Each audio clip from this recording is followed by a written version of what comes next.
ഇപ്പൊ എങ്ങനെ തോന്നുന്നു ചെണ്ടമേളം കഴിഞ്ഞപ്പോ? ഇപ്പൊ നാട്ടിലെത്തിയ പോലെ തന്നെ മന്നം ജയന്തി ആഘോഷം ഒരു ഉത്സവമായി മാറിക്കൊണ്ടിരിക്കുകയാണ്.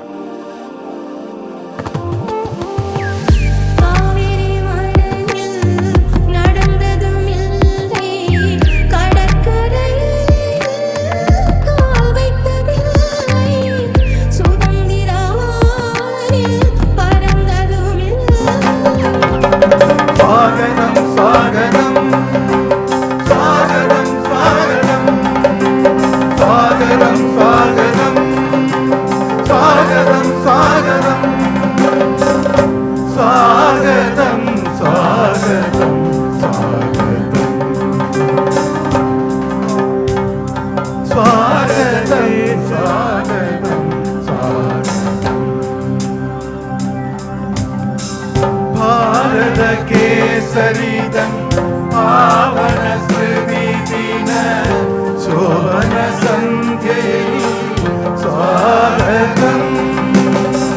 ഭാരത കേസരിതം പാവന സ്മൃതിദിന ശോഭന സന്ധ്യയിൽ സ്വാഗതം.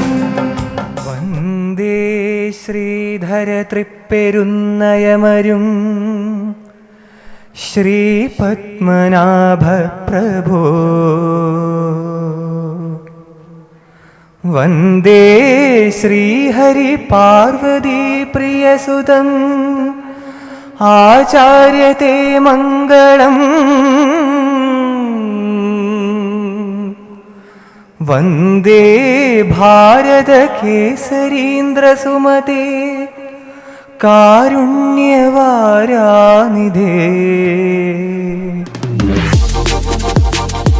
NSS സ്ഥാപകനും ദർശനപരമായ നേതാവുമായ പരമപൂജ്യ ശ്രീ ഭാരത കേസരി മന്നത്ത് പത്മനാഭൻ്റെ സ്മരണാർത്ഥം 147-ാം മന്നം ജയന്തിയാണ് നാം ഇന്നിവിടെ ആഘോഷിക്കുന്നത്.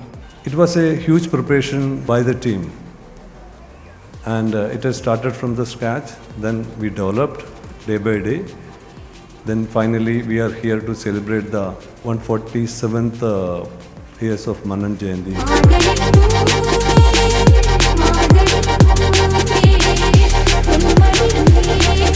Kerala social and cultural association ബഹ്റൈനിൽ സംഘടിപ്പിച്ച 2025 മന്നം ജയന്തി ആഘോഷങ്ങളിൽ പങ്കെടുക്കാൻ സാധിച്ചതിൽ എനിക്ക് വളരെയധികം സന്തോഷമുണ്ട്. KSCAയുടെ പുതിയ എക്സിക്യൂട്ടീവ് കമ്മിറ്റിയെ അഭിനന്ദിക്കാനും ഞാൻ ഈ അവസരം വിനിയോഗിക്കുന്നു. നിങ്ങളുടെ ഭരണകാലം വിജയകരമായി പൂർത്തീകരിക്കുവാനും ഞാൻ ആശംസിക്കുന്നു.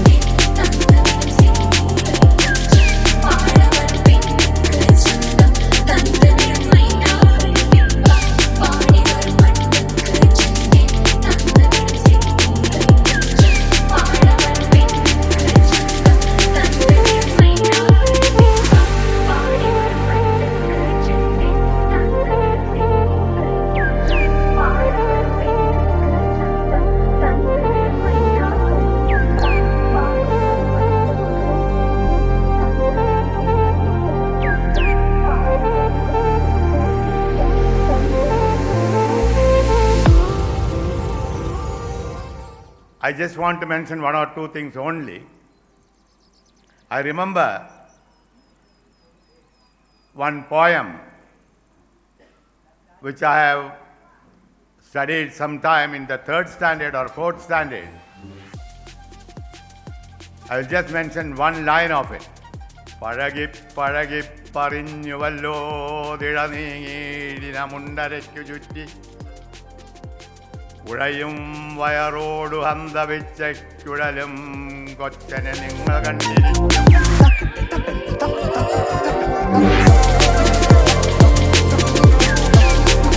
സുഹൃത്തുക്കളെ, വളരെ അസംഘടിതരായ, അലസരായ, അവഗണനയുടെ പടുകുഴിയിൽ വീണ്ടുപോയ ഒരു സമുദായത്തെ ഉയർത്തിക്കൊണ്ടുവരാൻ ശ്രമിച്ച ഭാരതകേസരി മന്നത്ത് പത്മനാഭൻ്റെ സ്മരണകൾക്ക് മുന്നിൽ ആദരാഞ്ജലികൾ അർപ്പിക്കുന്നു.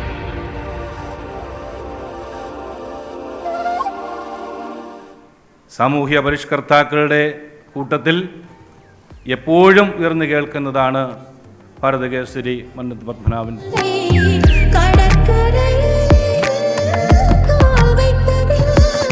ഇനിയും KSCA വളരെയധികം ഉയരങ്ങൾ കീഴടക്കട്ടെ.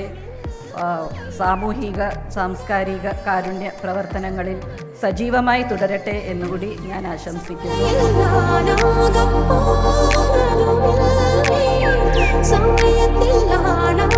KSCAയുടെ എല്ലാ പ്രവർത്തനങ്ങൾക്കും എൻ്റെ എല്ലാവിധ ആശംസകൾ അറിയിക്കുന്നു. ഒപ്പം ഇന്ന് ചുമതല ഏറ്റെടുത്ത പുതിയ ഭരണസമിതിക്കും ആശംസകൾ.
ബഹ്റിൻ്റെ സാംസ്കാരിക ഭൂമികയിൽ 43 വർഷമായി പ്രവർത്തിക്കുന്ന NSS എക്കാലവും നടത്തിവരുന്ന മന്നം ജയന്തി ആഘോഷങ്ങളുടെ ഈ സമ്മേളനത്തിൽ ഇവിടെ എത്തിച്ചേർന്ന എല്ലാവർക്കും ഒറ്റവാക്കിൽ നന്ദി പറഞ്ഞുകൊണ്ട് ഞാൻ നിർത്തുന്നു.